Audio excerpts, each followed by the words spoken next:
ሰላም ጤና ይስጥልን የተከበራችሁና የተወደዳችሁ በዓለም ዙሪያ የምትገኙ የጣና ቲቪ ተከታታይ ቤተሰቦቻችን የምሽቱን የጣና ዜና መረጃና ዜና ትንታኔዎችን ይዘንላችሁ ቀርበናል። እስከ መጨረሻው አብራችሁ እንድትቆዩ አክብሮታዊ ግብዣችንን እያስቀደምን በቅድሚያም አበይቶችን እናቀርብላችኋለን። በጎንደር በአንድነቱ ማግስት ከበባ ውስጥ የገቡት የፋኖ መሪዎች በቅንጅታዊ ውጊያ ከበባውን ሰብረው ሲወጡ በወሎ የምዕራባዊ ክፍሉ ወሳኝ ቀጠና የሆነችው ከተማ ነጻ ወጥታለች።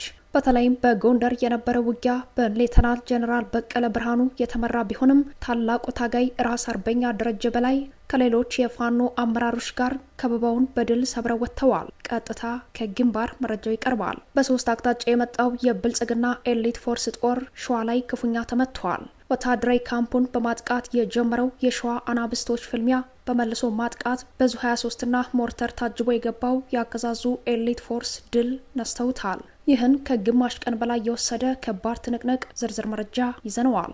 በአማራ ጥላቻ ያበዱት ሽመልስ አብዲሳ በጥላቻ ንግግራቸው ህዝብና ሀገር እየጎዱ ቢሆንም ባልተጠበቀ መልኩ ለአማራ ፋኖ ትግል አጋዥ ሆነዋል። በየጊዜው የሚረጩት መርዝ ለበርካታ የብአዴን ብልጽግና ሚሊሻዎች የማንቂያ ደውል ሆነዋል። አማራውን እርስ በርስ እያጫረስነው ነው፣ በገንዘባችን እያጋደልን ነው የሚለው ንግግራቸው የብአዴን ሚሊሻ እንዲናድ ተጨማሪ ምክንያት ሆነዋል። ይህም ሌላኛው የግንባር መረጃችን ነው። በትግራይ ሶስተኛ ቀኑን ባስቆጠረው የህወሓት ታጣቂዎች ወታደራዊ አመጽ አቅጣጫውን ወደ አማራ አዋሳኝ አስፍተዋል። ከጎንደር ማይጠምሪ ወደ ሽሬ፣ ከሽሬ ወደ ጎንደር ማይጠምሪ የሚወስደው ዋናው መንገድ በወታደራዊ አመጹ ተዘግተዋል። ከዚህ ውሳኔ ጀርባ የጄኔራል ምግበይ ስም ተነስተዋል። ዝርዝር የመረጃ ትንታኔው ተሰናድተዋል። የጎንደር ፋኖ የአንድነት ምዕራፍ ለመላው አማራ ፋኖ የአንድነት ችቦ እንዲሆን ጥሪዎች እየቀረቡ ነው። የአፋድ ዋና ሰብሳቢ አርበኛ እስክንድር ነጋ ከታሪክ ተወቃሽነት እናምልጥ፣ በጎንደር ያየነውን በአማራ እናሳድግ ሲል ከሸዋ ተራሮች የአንድነት ጥሪውን አቅርበዋል። የአርበኛውን ሙሉ ቃል ይዘናል። እነዚህንና ሌሎች የግንባርና ሀገራዊ መረጃዎችን፣ ዜና ትንታኔዎችን ይዘናል። በድጋሚ አብራችሁን ቆዩ እያልን ወደ ዝርዝር መረጃዎቹ እናመራለን። በቅድሚያም ሰበር የግንባር መረጃዎችን ወደምንመለከትበት ዜና ወጃችን እናመራለን። በጎንደር በአንድነቱ ማግስት ከበባ ውስጥ የገቡት የፋኖ መሪዎች በቅንጅታዊ ውጊያ ከበባውን ሰብረው ሲወጡ በወሎ የምዕራባዊ ክፍሉ ወሳኝ ቀጠና የሆነችው ከተማ ነጻ ወጥታለች።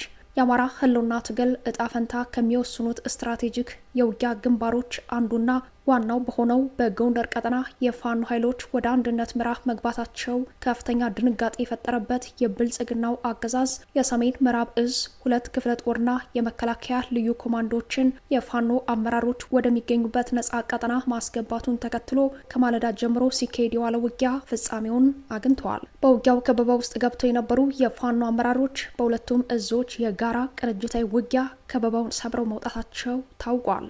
እነ ራስ አርበኛ ደረጀ በላይ ከበባውን ሰብረው መውጣታቸው የአንድነቱን አስፈላጊነት የበለጠ ያጎላ ሆነዋል። ዛሬ ጥቅምት 5 2018 ከንጋቱ 12 ሰዓት ጀምሮ በዋለው ትንቅንቅ ከወራት የእርስ በርስ መገፋፋት በኋላ አርበኞች ስኬታማ የጋራ ውጊያ በማድረግ አመራሮችን ለማጥቃት የመጣውን የአገዛዙን ጦር ሞትና ቁስለኛ በማድረግ መመለስ ተችለዋል። በዛሬው አውደ ውጊያ እስከ እኩለ ቀን ድረስ 3 አምቡላንስ ሙሉ ቁስለኛ ወደ ጎንደር ሪፈራል ሆስፒታል የተጓጓዘ ሲሆን የተደመሰሱትን የአገዛዙ ጦር ከፊሉን በፓትሮል ያነሳ ቢሆንም ከፊሉን አስከሬን ጥሎ ወደ ኋላ እንደሸሸ ከግንባር የተገኘው መረጃ ያሳያል። ውጊያውን የሰሜን ምዕራብ እዝ ዋና አዛዥ ሌተናል ጄኔራል ብርሃኑ በቀለ በሬዲዮ መገናኛው እንደመራው እንዲያም ሆኖ በከፍተኛ ኪሳራ መደምደሙ ታውቋል። በሌላ የግንባር መረጃ በወሎ የምዕራባዊ ክፍሉ ወሳኝ ቀጠና የሆነች ከተማ በፋኖ ኃይሎች ነጻ ወጥታለች። አድማጭ ተመልካቾቻችን በጎንደርና በወሎ ቤት አማራ የዋለውን በድል የታጀበ አውደ ውጊያ ውሎ የግንባር ዘጋቢያችን ቀጥታ ከትግሉ ሜዳ ያደረሰንን መረጃ እንደሚከተለው ይቀርባል። ሰላም ጤና ይስጥልን፣ እንደምን ዋላችሁ? ወደ ጣና ሳተላይት ቲቪ አድማጭ ተመልካቾቻችን በቀኑ የግንባር ዘገባችን በተለያዩ ቦታዎች ላይ የነበሩ ፍጥጫዎችና የግንባር መረጃዎችን በግማሽ አድርሰን ነበረ። በአሁኑ ሰዓትም እንግዲህ የተጠናቀቁትን የግንባር መረጃዎቻችንን ይዘን ቀርበናል። በተለይም ትናንት አዲስ ብስራት ያሰማን የጎንደር የሁለቱም እዞች የአማራ ፋኖ ህዝባዊ ድርጅት ወይም አፋሕድ ጎንደር ጠቅላይ ግዛት እዝ እንደዚሁም አፋብኃ ሰሜን አማራ ቀጠና በላይ ዘለቀ እዝ በትናንትናው ዕለት አንድነታቸውን ወይም አብሮ የመስራት ስምምነት መፈጸማቸው ይታወቃል። ይህንን የሰማው የብልጽግና ሰራዊት ጧት ላይ እንግዲህ በአራት ግንባር ከበባ መፈጸሙንም ዘግበን ነበረ። በአራቱም ግንባር ላይ ከፍተኛ ትንኮሳ እንደዚሁም ከፍተኛ ኪሳራ አደርሳለሁ ብሎ የመጣው ኃይል በራሱ ላይ ኪሳራ ደርሶበት ወደ መጣበት ቦታ ተመልሷል።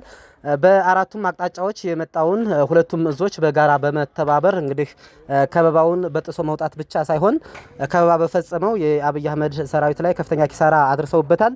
ከአካባቢው የሚገኘው የጎንደር ጠቅላይ ግዛት እዝ ዋና ቃል አቀባይ አርበኛ ኩርቤል ጎቤ እንደገለጸልን ከጧት ላይ በ3 አምቡላንስ በላይ አስክሬንና እንደዚሁም ቁስለኛውን ወደ ጎንደር እና ወደ ተለያዩ ሆስፒታሎች ሲያመላልስ የነበረው ያገዛዙ ሰራዊት ከሰዓትም እንግዲህ ትቷቸው የሄደውትን አስክሬን እንደዚሁም ቁስለኞች የአካባቢው ማህበረሰብ እያነሳ ቁስለኞችን በማሳከም እንደዚሁም የተሰዉትን በመቅበር ላይ እንደሚገኝ ከቦታው ያገኘነው መረጃ ያመላክታል።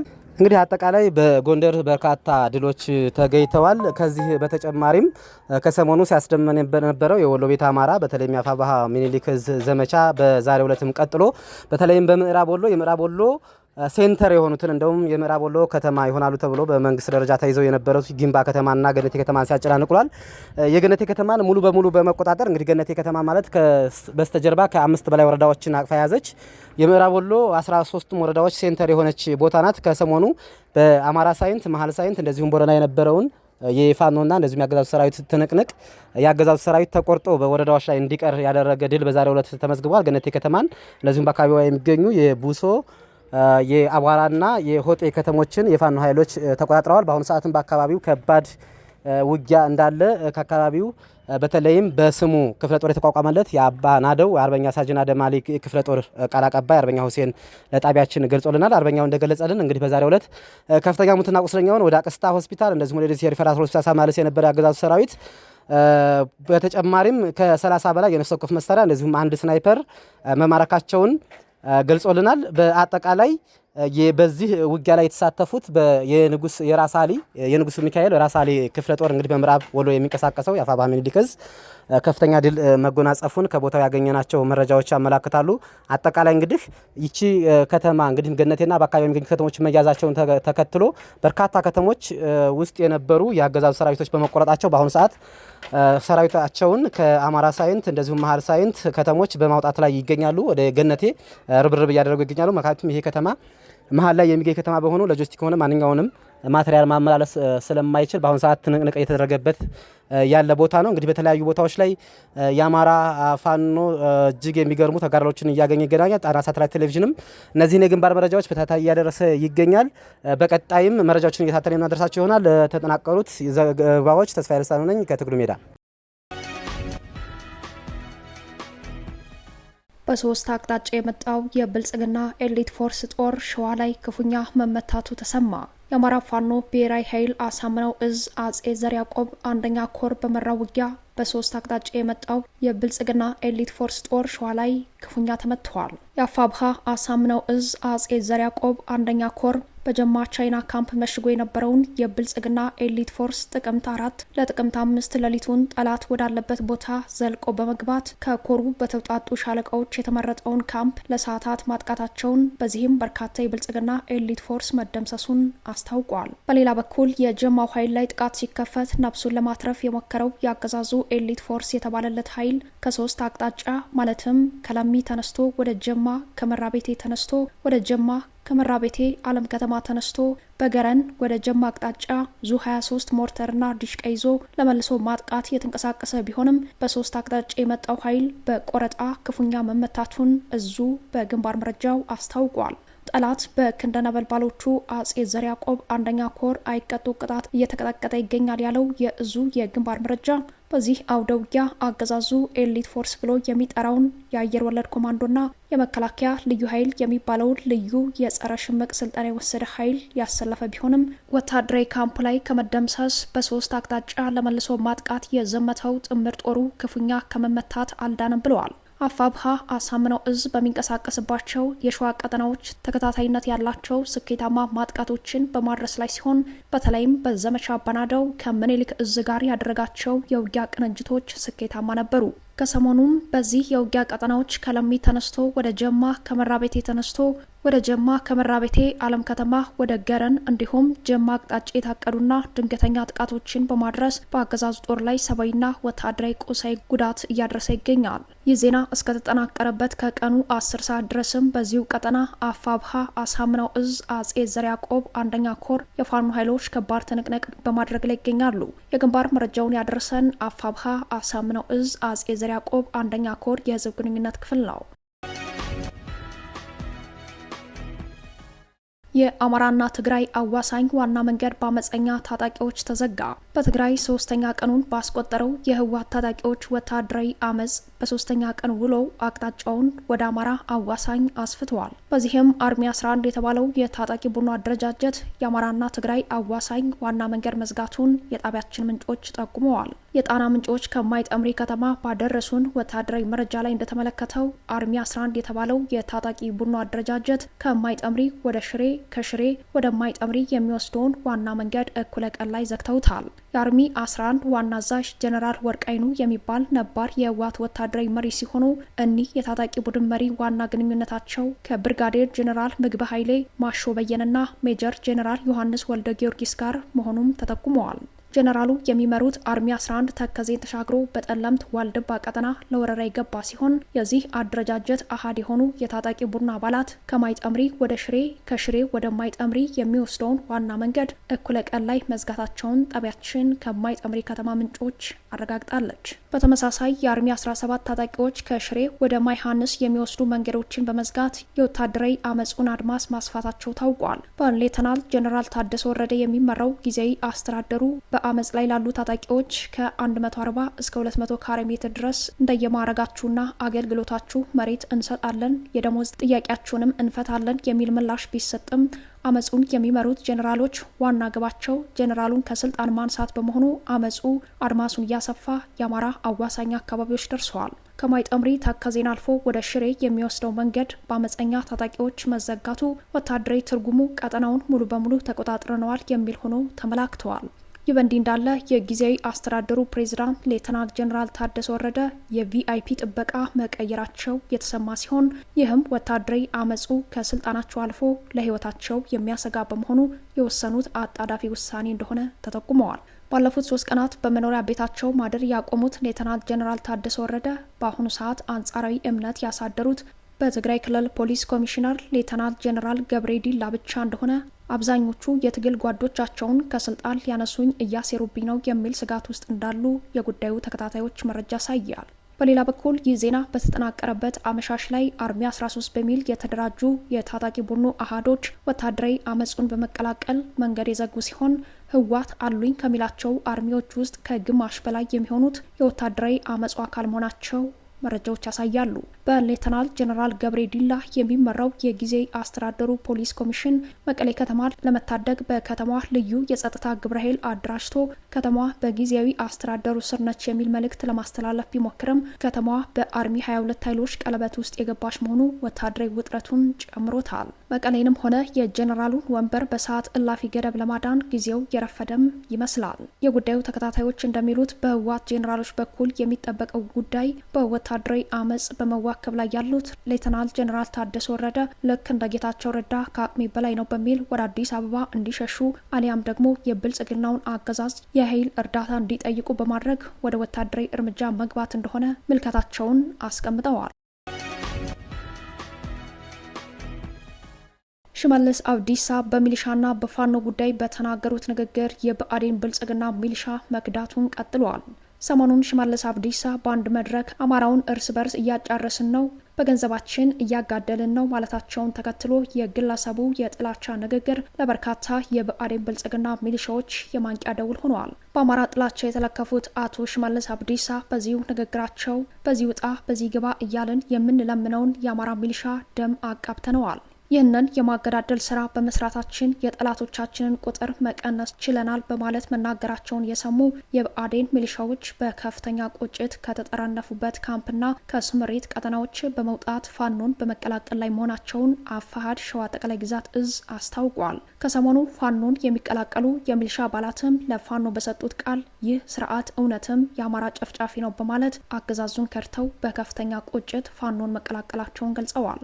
በትናንትናው ዕለት የአፋር ሸዋ ጠቅላይ ግዛት እዝ የመሐመድ ቢሆነኝ ኮር ደጃዝማች ተሰማ እርገጤ ክፍለ ጦርን አንድ የሚሊሻ ከፍተኛ አመራር ፋኖን በክብር ተቀላቅሏል። የሚሊሻ አመራሩ በቀጣይም የዚህን ሚሊሻ አመራር ፈለግ በመከተል በስሩ የነበሩ ሚሊሻዎች ፋኖን እንዲቀላቀሉ እንደሚሰራ አስታውቋል። አሁንም በየወረዳው በመንግስት መዋቅር ውስጥ ያላችሁ የጸጥታ ኃይሎች፣ የሚሊሻ አባላት፣ የፖሊስ አባላት፣ የአድማ ብተና አባላት ይህ ስርዓት አማራውን እርስ በርስ እንዲጋደል በማድረግ ላይ እንደሚገኝ አውቃችሁ ከህዝባችን ጎን እንድትቆሙ የፋኖ ወንድሞቻችሁን እንድትቀላቀሉ ሲል እዙ ጥሪውን አቅርበዋል። በሸዋ ግንባር መዋቅራዊ መፈራረስ የገጠመው የብልጽግና አገዛዝ ሰራዊት መፍረሱ እንደቀጠለ ሲሆን ባለፉት 7 ቀናት ብቻ ከ200 በላይ የሚሊሻ አባላት አፋር ሸዋ ጠቅላይ ግዛት እዝን እንደተቀላቀሉ የእዙ የግንባር መረጃ ያሳያል። በግንባር ተጋድሎ ከሚማረከው ሰራዊት በተጨማሪ ህዝባቸውን ከርተው ከስርዓቱ ጋር ወግነው የነበሩ የሚሊሻ አባላት ይቅርታ ጠይቀው ፋኖን እየተቀላቀሉ ከሚገኝበት ዋነኛው ምክንያት አንዱ የአቶ ሽመልስ አብዲሳ ንግግር እንደሆነ ነው እዙ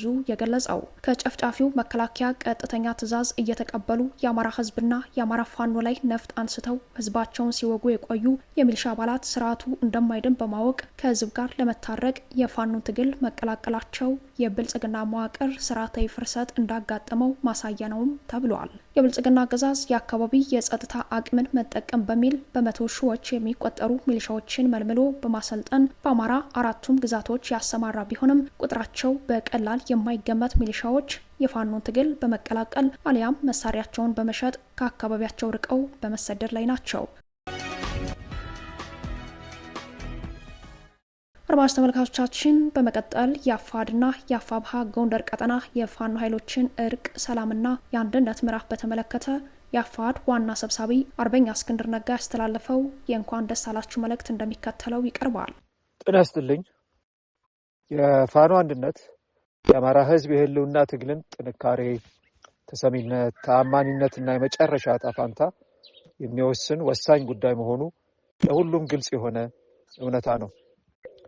የአማራ የህልውና ትግል ጠባብ የፖለቲካ ጥያቄዎችን ለማስፈጸም የሚደረግ ትግል አይደለም። ለአማራ ህዝብ የጄኖሳይድ ህልውና አደጋ ምንጭ ሆኖ የተገኘው ዘረኛው ህገ መንግስት እንደመሆኑ መጠን ዓላማና ግባችን አሁን ያለው ዘረኛን ስርዓት ነቅሎ በአዲስ ህገ መንግስታዊ ስርዓት መተካት ነው። ከዚህ አኳያ ስለ ህገ መንግስት ጉዳዮች ዓለም አቀፋዊ መርሆችና መለኪያዎች ባሉበት ዘመን የምንኖር እንደመሆናችን መጠን ለፋኖ አንድነት መሰረት የሚሆኑት መርሆች በአብዛኛው ተሰርተው ያለቁልን ናቸው። እንደ አዲስ ሰርተን የምንስማማባቸው ጉዳዮች በቁጥር ትንሽና ቀላል የሆኑት ናቸው። ይህ መሰረታዊ እውነታ ጎልቶ በሚታይበት የትግል አውዳችን የፋኖ አንድነት እስካሁን እውን መሆን አለመቻሉ የፋኖ መሪዎችን በታሪክ ሲያስወቅሰን የሚኖር ጥቁር ነጥብ ነው። መልካም ነገር ከሚቀር ረፍዶም ቢሆን መሆኑ ሰናይ ነው እንደሚባለው አብዛኞቻችን የፋኖ መሪዎች በታሪክ ተጠያቂነት እንዳለብን ከተገነዘብን ውለን አድረናል። በዚህም ሳቢያ በሁሉም ወገን ይበል የሚያሰኙ ጅማሮችን እየሰራን እንገኛለን። በዚህ መንፈስ እከሌ ነው ንጹህ፣ እከሌ ነው ጥፋተኛ ሳንባባል ያለፈውን ነገር ሁሉ ትተን ወደፊት ብቻ እየተመለከትን ባለንበት ጊዜ የአፋሕድና የአፋብሃ አመራሮች በጎንደር ጠቅላይ ግዛት ጥቅምት 4 2018 ዓ.ም ተገናኝተው ከዚህ በኋላ በአንድነት ለመስራት ሁላችንንም ደስ የሚያሰኝ ተግባራዊ ስራ ጀምረዋል። መላው የአማራና የኢትዮጵያ ህዝብ እንኳን ደስ አላችሁ። ግን ስራው ተጀመረ እንጂ አላለቀም። በጎንደር ያየነውን በአማራ ማሳደግ ይጠበቅብናል። በዚህ ረገድ የተጀመሩ የአንድነት ስራዎች ይበልጥ ተጠናክረው እንዲቀጥሉ ጥሪያችንን እናቀርባለን። ዘረኛው ስርዓት በቀዳሚነት አማራን ለጅምላ ማንነት ተኮር ፍረጃ፣ ጥላቻ፣ መገለል፣ መፈናቀልና ጭፍጨፋ ሰለባ ያደረገ ቢሆንም መርዝነቱ ግን ለመላ ኢትዮጵያውያን ነውና በጎንደር የተጀመረው አንድነት ወደ አማራ ካደገ በኋላ መቋጫው በኢትዮጵያ ይሆናል። አመሰግናለሁ። ድል ለአፋሕድና የአማራ ፋኖ ሁሉ፣ ድል ለአማራ ህዝብ፣ ድል ለኢትዮጵያ ህዝብ፣ ክብር ለሰማዕታት፣ ዘላለማዊ ክብር ለፈጣሪ። እስክንድር ነጋ ካፋሕድ።